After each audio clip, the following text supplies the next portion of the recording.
Good afternoon, passengers, and welcome back to yet another T Martin Airlines flight. We've got an incredibly exciting itinerary ahead of us today. This is one we've been looking forward to offering for quite some time now, since the very start of the series. Welcome to John F. Kennedy International Airport here in the great city of New York. This is going to be a fantastic time. We've got a lot of sights and sounds to check out, some points of interest, some fun facts, and we are going to be checking out the biggest city in the U.S., and I believe it's close to the top 10 in the world. I think it might be like 10th or 11th or something like that, but it should be a good time. So we're going to go ahead and get ready to fly. Let's check this thing out. First of all, there's a new plane that we've never used before. This is the JMB VL3, and if you want me to be honest, I really like it. I like the look of this thing a lot. I feel like it's really sleek, very sporty, like a sports car kind of. If we look at the inside here, I mean, you guys can see, first of all electronic, nice displays, that sort of thing. You've got this bubble cockpit thing going on, just completely unobstructed, apart from like a little window hole. What is that for? Do you like pass a hot dog through there if the pilot gets hungry? Look at these seats, dude. Like this, it looks like a sports car. We've got perforated leather seats with the nice side pockets. I mean, it almost looks like a Bugatti seat or something. Like it looks so trendy and new and sporty. We've got some room for luggage in the back there. Not too much. This is just kind of like a little joyrider, little weekend trip taker. Go ahead and leave the city and get out to Long Island or something like that. But I'm excited to check it out. So we'll see what she's got. We're gonna go ahead and release the parking brake. We're going to push this throttle forward, and we're going to see if we can take off. So, yeah, take it off from runway 31L here at JFK. JFK is one of the busiest airports in the world. It's the 22nd busiest, to be exact, the 6th busiest in the U.S., and there isn't a continent that you can't fly to from this airport, except for Antarctica. There's not an inhabited continent. This is one of the major hubs of the world, and it's in one of the greatest cities in the world, the Big Apple. It's right there, right on our horizon. That's where we're gonna be heading. I believe that's Lower Manhattan right there, and then that's kind of like the upper North End and stuff. I'm gonna be honest, I haven't spent that much time in New York. I've been a few times. I'm definitely not an expert. I know a lot of you guys are going to know a lot more than me, so I'm sorry if I'm mistaken or I sound stupid or something like that. If you guys have any fun facts, feel free to leave them down in the comments. But I'm just excited to check it out, man. We're here. We're playing on the new PC. I've been wanting to do this one for a while. My old PC just couldn't handle it, dude. I attempted it. We were getting like 10 frames per second. So it should be interesting to see how this one works out. We're going to go ahead and put the flaps and the landing gear up. The landing gear on this bad boy is pretty sick. Look at that. That's awesome. But yeah, it couldn't handle it. We're running about 40 frames right now, whereas in Bora Bora yesterday we were getting like 70 at times. So it's going to be a little bit rougher of a ride. There's just so much going on. This is one of the most congested places in the world. There's so many buildings, so many trees, so many roads. I mean, I'm not sure what's going on with this, but the game's not going to be perfect. Like, there's so much happening here. Just kind of know to expect that. Set your expectations accordingly, and we should be all right. So we're just gonna head straight on in here. If we take a look at our VFR, I'm not even sure what to call this area by JFK. I know this is the New York Harbor. I think this is the lower harbor, and this is the upper harbor here. And then we've got Manhattan. This over here is New Jersey. I almost don't want to do this in case I get it wrong, but I'm gonna try my best. So that's New Jersey. This is Manhattan. The Bronx is north of Manhattan. This is Staten Island. There's Brooklyn and Queens left. I'm pretty sure this is Brooklyn, and I'm pretty sure this up here is Queens. LaGuardia's up there. I'm pretty sure that's it. You guys will have to correct me if I'm wrong, but I'm pretty sure we're kind of flying over Brooklyn right now. Hey, Nico. It's your cousin Roman. You want to go bowling? Some of those apartments down there look like something we'd see out of GTA 4. Looks like we've got some decent detail. You know, once we pass over stuff, I think it starts to go out of focus. But if we zoom in, I mean, it's tough. It's not going to be perfect. It's definitely getting better in some areas. You guys can see it's updating as we get closer. But it just look at all the buildings. Are you kidding me? We expect this game to be able to load all this in. That's not possible. as long as it's got the skyline looking pretty nice, and once we get over there, if it allows us to kind of, get a feel for it, that's going to be pretty cool. So I think what we're going to do here, we're going to fly over Brooklyn. I think I'm gonna mainly go for, I think this is the Statue of Liberty right here. I think that's where we're going to start, and then we're going to move our way into Manhattan, just because that's where we're going to see most everything. We're going to be able to see the One World Trade Center. We're going to be able to see the Empire State Building. We're going to be able to see Central Park, yada yada yada. So we're going to start heading that way, and we're going to see what we can get into. So couple of facts about New York City. You guys know it wouldn't be a T. Martin Airlines flight without some facts. It's the largest U.S. city. 8.5 million people live here. That means 1 in 38 people in the U.S. live in this city. That's how big it is. That is absolutely insane. It's known for its pizza, of course, New York pizza, the really big, kind of thin, but big slices that are so big you gotta fold them over to be able to eat them. Oh, so good. Just a New York cheese pizza. That's all you need. It's actually known for pizza because it's the first city with a pizzeria in the U.S., like in history. This is where the first one was started. And I feel like a lot of restaurants, a lot of businesses are probably like that, just because this is kind of the melting pot of the U.S. Like, everybody immigrates here when they come here, especially in the past when everybody was coming over to start a new life in America. This is where you landed. This is where you got kind of dropped off, and you had to learn to crawl and learn to walk and learn to work your way up, and a lot of people were able to do just that. So it's kind of cool. It's a very eclectic city, lots of different pockets, lots of different cultures.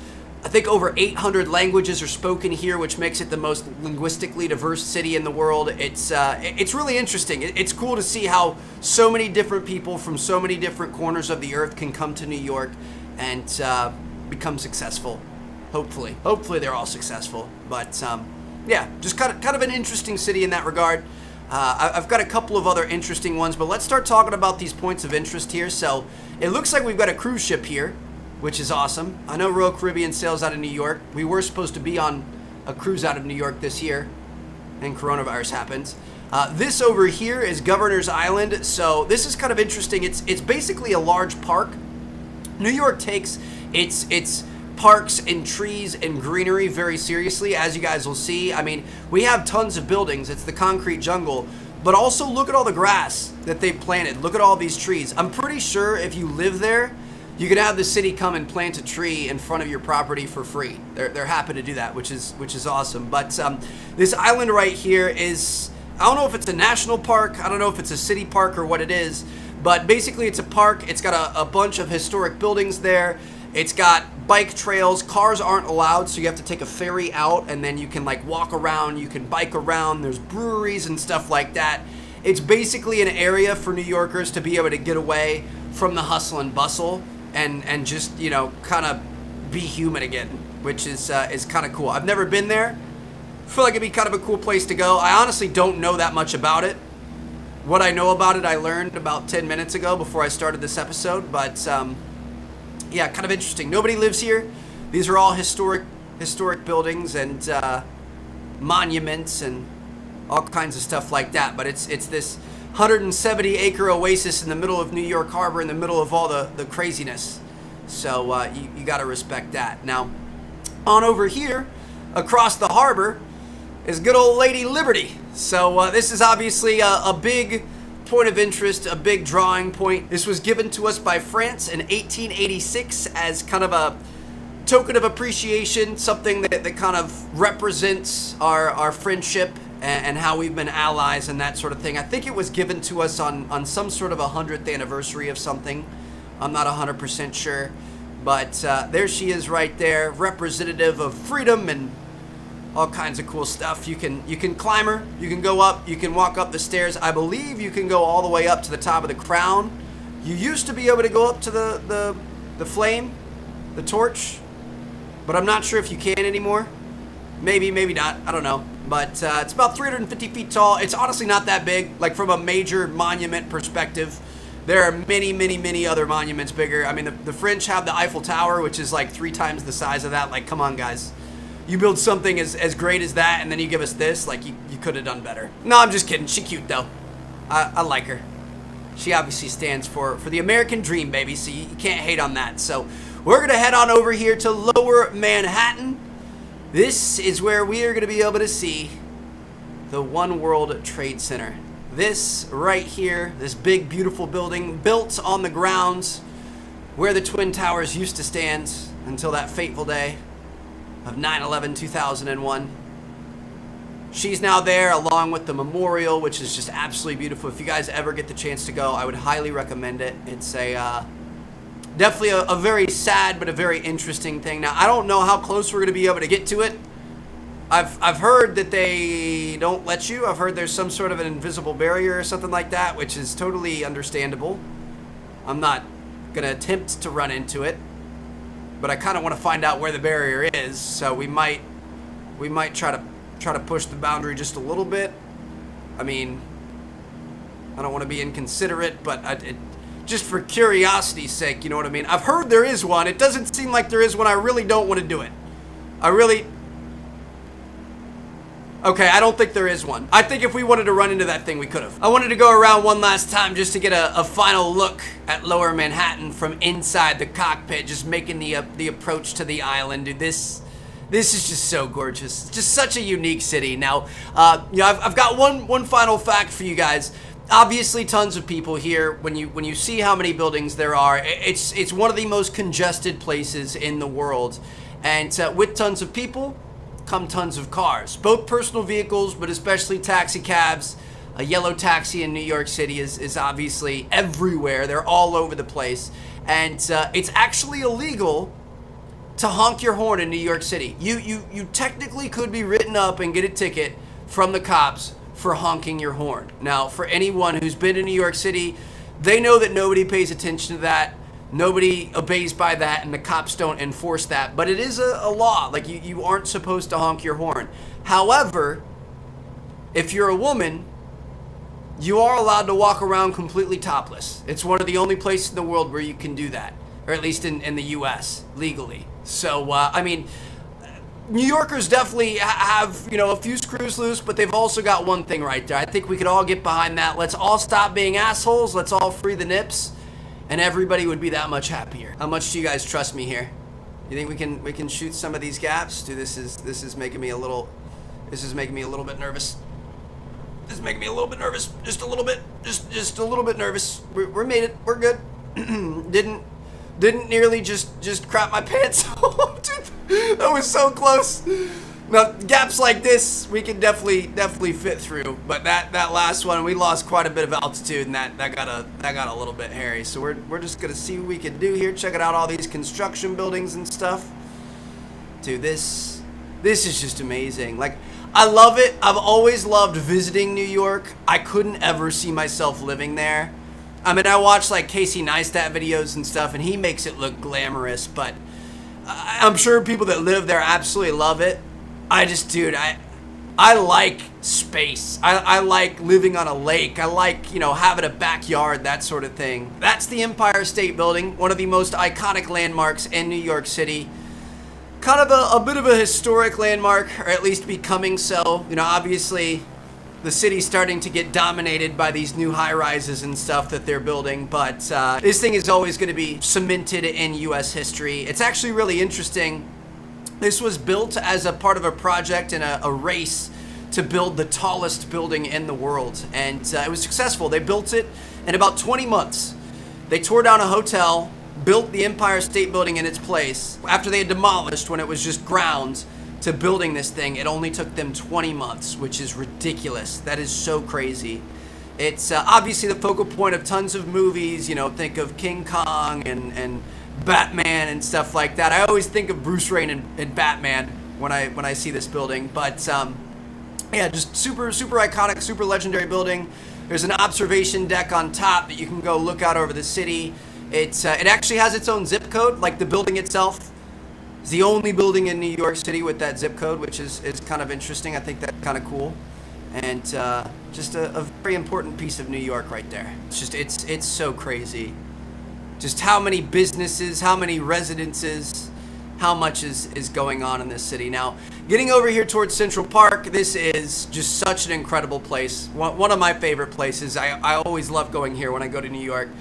Before we get to that, this area, I believe, is called Billionaires Row. Pretty much, the taller you are in New York City for your residence, the more expensive it's going to be. Everybody wants to be up high so you can get those views, especially if you have views of Central Park. I mean, when you think about it, if you're living in a condo and you're just looking at concrete in the street all day, that would get a little bit depressing. So all the rich folk are like, oh, hey, let's build some big buildings that look over the big green park here. No, but seriously, that's really how it be. You know, the higher up you are, the more expensive it's going to be. And then plus Central Park gets some very premium prices. So I believe this building right here is a new one currently being built called not 432 Park Ave. That's this one. Central Park Tower, maybe something like that. I don't know. This here was the tallest residential building in the world until this one started being built. I think this one's supposed to be done in 2020. This one, 432 Park Ave, I mean, it's a big building. It's got fantastic 360-degree views of the city, but a lot of people are really upset with it. They think it's really, really ugly and it kind of ruined the skyline. This one people seem to be more excited about, but it's insane, dude. Like, the lowest floor you can have a unit on is, I think, the 32nd floor. Those go for around $6 million for a 2-bedroom. Up top, some of the bigger ones, $60 to $80 million. Like, it just insane. But imagine being at the top of that. I'm gonna throw some pictures on screen. Imagine being at the top of that and looking out over all of New York City. New York is one of the richest cities in the world. They've got the most millionaires and billionaires per capita of any other city. So think about if you were looking out over all of them and they were beneath you. I mean, that would be pretty cool, but man, that would be expensive. So now we're gonna make our way into Central Park. So this is the biggest urban park in the US. You know, obviously there are bigger like national parks and stuff like that, but actually I don't even know if it's the biggest. It's the most visited urban park in the US. It's 2.5 miles long by about a half mile wide. There are 7 man-made lakes. As you guys can see, we are passing over a few of them right here. All kinds of historical buildings and monuments and stuff like that. But yeah, 7 man-made lakes, 9,000 park benches, and over 58 miles of walking paths, which is absolutely insane. So there's a little bit of everything for everyone. You guys can see there are baseball diamonds, there are concert venues, there are just clear paths where you can, you know, lay out a picnic and just relax. It's basically like an oasis away from the city. It's kind of like the Governor's Island that we saw. It's meant to allow people to get out of that mindset, get away from the hustle and bustle, get away from all the concrete and the metal and the skyscrapers, and just kind of relax. Now this park here is bigger than the country of Monaco. That's insanity. You could fit the entire country of Monaco in this baby and still have some room left over. That is just so insane. It's also the most filmed location in the world. It's been featured in more than like 300 or 400 major motion pictures, like big, you know, primetime movies. So it's pretty crazy. Chelsea and I actually, we filmed here with Royal Caribbean. The video hasn't come out yet, but up until the virus happened, one of their new ships, Oasis of the Seas, was supposed to start sailing out of the city, and we were going to go up and we were going to like make content around it coming there and like talk to New Yorkers and get them hyped up for it and then go on the sailing. And we did like on the street interview style stuff where we would pull people in and be like, yo, you want to answer some questions and try to get a prize? It was a lot of fun, really funny content. We were able to give some people some free cruises and make some people's day. It was awesome. I'm hoping one day we're going to be able to actually show that video, but who knows what's going to happen and you know where travel's going to be anytime soon. But yeah, so we were able to film officially, like with the permit, in the you know Central Park of New York City, which is not something a lot of people can say. Now, one final fun fact about the park: it can cost up to $290,000 for a hot dog stand permit to be able to sell hot dogs in this thing. Now, I did the math. If you were charging $10 per hot dog, you'd have to sell 80 hot dogs a day just to break even. So I don't know who's out there buying that many hot dogs, but it is one of the most trafficked places in the world. So, you know, maybe those hot dog vendors are making some bank. But anyway, guys, there you guys have it. That is you know, we hit a big part. The thing is New York City has so many points of interest and so many things happening. I mean, we saw One World, we saw the statue, we saw like Lower Manhattan, and we flew over like Wall Street and stuff like that. If you guys didn't know, that's that whole area. We saw Central Park, we saw some of the tallest buildings, we saw JFK. At least as far as I'm concerned, that's like a lot of the you know, touristy New York that I know. I'm sure there's a lot more we could check out, and maybe we should. Maybe we could do a part 2. So if any of you guys are from New York, if you feel like we missed anything, feel free to let me know. And thank you guys so much for watching. This was good. I'm glad it was fairly smooth. I mean, the cars are coming out of the bridge here. I'm not sure what's going on with that. They're floating. It's not perfect, but at least it was smooth. Like, we're on Ultra. It's not going to get any better than this. I think maybe we could have a little bit more detail in the trees and a little bit more detail in the shadows. But in terms of buildings and everything, we are all maxed out here. So this is what New York City looks like here in Microsoft Flight Simulator. So anyway, there you guys have it. Hope you guys enjoyed this video. I certainly did. It was pretty amazing to see New York this close and personal, and we're gonna go ahead and do one final little flyby of Lower Manhattan here. In case you guys are into it or anything, this is actually the very, very southern tip of it. Basically is kind of the main financial district. That's where you'd find Wall Street and the New York Stock Exchange and stuff like that. When I was thinking about what I wanted to do with my life back in high school, which nobody really knows what they want to do at that point in time, one of the major things was air traffic control. The other major thing was I wanted to be something in finance, most likely an investment banker. You know, go live in New York City, work on Wall Street, make ridiculous amounts of money. I'm pretty sure you can graduate college and make like $300K plus as an investment banker, but it's crazy difficult, super competitive, and not really a good lifestyle. You don't have any time outside of work. You don't have any time for yourself. Lots of depression. People turn to drugs, that sort of thing. You always like Wolf of Wall Street style stuff. It's not good. So with that, I think I'm gonna call it. Thank you guys so much for watching. I couldn't think of any better way. Oh wow, look at that. Talking about, you know, Wall Street and all the money and everything. We've got yachts down there. That's crazy.